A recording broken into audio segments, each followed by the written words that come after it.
अंतर्राष्ट्रीय संगठन UNCIO पर संयुक्त राष्ट्र सम्मेलन में नेताओं द्वारा निर्धारित किए गए थे। युद्ध समाप्त होने के बाद 24 अक्टूबर 1945 को 51 सदस्यों द्वारा आधिकारिक संयुक्त राष्ट्र चार्टर की पुष्टि की गई। संयुक्त राष्ट्र संगठन के प्राथमिक उद्देश्य। संयुक्त राष्ट्र संगठन के मूल सिद्धांत और उद्देश्य हैं।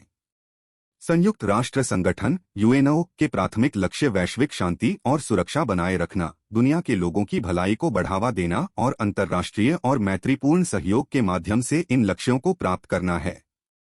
संयुक्त राष्ट्र संगठन आर्थिक, सामाजिक और सांस्कृतिक विकास में विश्वव्यापी सहयोग को बढ़ावा देता है। UNO के उद्देश्य में लोगों के सभी मौलिक मानवाधिकारों को स्वीकार करना शामिल है। संयुक्त राष्ट्र का लक्ष्य समान अधिकारों और आत्मनिर्णय के आदर्शों के आधार पर सरकारों के बीच अच्छे संबंधों को बढ़ावा देना भी है और सामान्य लक्ष्यों की दिशा में इन राष्ट्रीय पहलों के समन्वय के लिए एक सामान्य केंद्र के रूप में कार्य करना। संयुक्त राष्ट्र निकाय। संयुक्त राष्ट्र को विभिन्न निकायों में विभाजित किया गया है, जिनमें निम्नलिखित शामिल हैं। महासभा संयुक्त राष्ट्र का मुख्य नीति निर्धारण निकाय है जो संगठन द्वारा लिए गए निर्णयों पर मतदान करती है। इस शाखा में सभी 193 सदस्यों का प्रतिनिधित्व है। सुरक्षा परिषद। यह 15 सदस्यीय परिषद उन उपायों की देखरेख करती है जो अंतर्राष्ट्रीय शांति और सुरक्षा के रखरखाव को सुनिश्चित करते हैं। सुरक्षा परिषद यह निर्धारित करती है कि कोई खतरा मौजूद है या नहीं और इसमें शामिल पक्षों को इसे शांतिपूर्ण तरीके से निपटाने के लिए प्रोत्साहित करती है। आर्थिक और सामाजिक परिषद। आर्थिक और सामाजिक परिषद आर्थिक, सामाजिक और पर्यावरणीय मुद्दों के संबंध में नीतियां और सिफारिशें बनाती है। इसमें 54 सदस्य होते हैं जो 3 साल के लिए महासभा द्वारा चुने जाते हैं। Trusteeship council. ट्रस्टीशिप काउंसिल मूल रूप से 11 ट्रस्ट क्षेत्रों की निगरानी के लिए बनाई गई थी जिन्हें 7 सदस्य राज्यों के प्रबंधन के तहत रखा गया था। 1994 तक सभी क्षेत्रों ने स्वशासन या स्वतंत्रता प्राप्त कर ली थी और निकाय को निलंबित कर दिया गया था। लेकिन उसी वर्ष परिषद ने सालाना के बजाय कभी कभार बैठक जारी रखने का फैसला किया। अंतर्राष्ट्रीय न्यायालय। यह शाखा राज्यों द्वारा प्रस्तुत कानूनी विवादों को निपटाने और अंतर्राष्ट्रीय कानून के अनुसार सवालों के जवाब देने के लिए जिम्मेदार है। सचिवालय। सचिवालय महासचिव और हजारों संयुक्त राष्ट्र कर्मचारियों से बना है।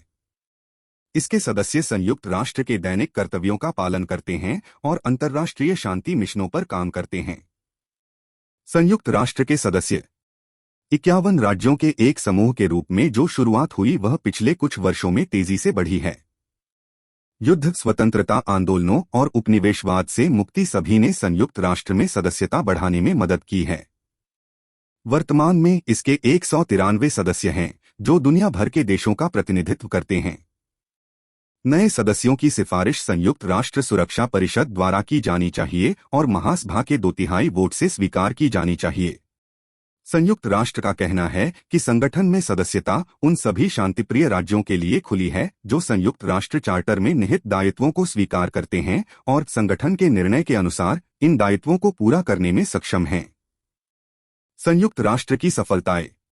अपनी स्थापना के बाद से संयुक्त राष्ट्र ने कई मानवीय, पर्यावरण और शांतिरक्षा संबंधी उपक्रम किए हैं जिनमें शामिल हैं 75 से अधिक देशों में 90 मिलियन लोगों को भोजन उपलब्ध कराना, 34 मिलियन से अधिक शरणार्थियों की सहायता करना, 71 अंतर्राष्ट्रीय शांति मिशनों को अधिकृत करना, जलवायु परिवर्तन को कम करने के लिए 140 देशों के साथ काम करना, प्रति वर्ष लगभग 50 देशों को उनके चुनावों में सहायता करना, विश्व के 58% बच्चों को टीकाकरण उपलब्ध कराना, मातृ स्वास्थ्य प्रयासों से प्रति वर्ष लगभग 30 मिलियन महिलाओं की सहायता करना, 80 संधियों और घोषणाओं के साथ मानवाधिकारों की रक्षा। उम्मीद है आपको ये जानकारी पसंद आई होगी। कृपया वीडियो को लाइक करें, चैनल को सब्सक्राइब करें, बेल आइकन जरूर प्रेस करें। फिर मिलेंगे अगले वीडियो में। धन्यवाद।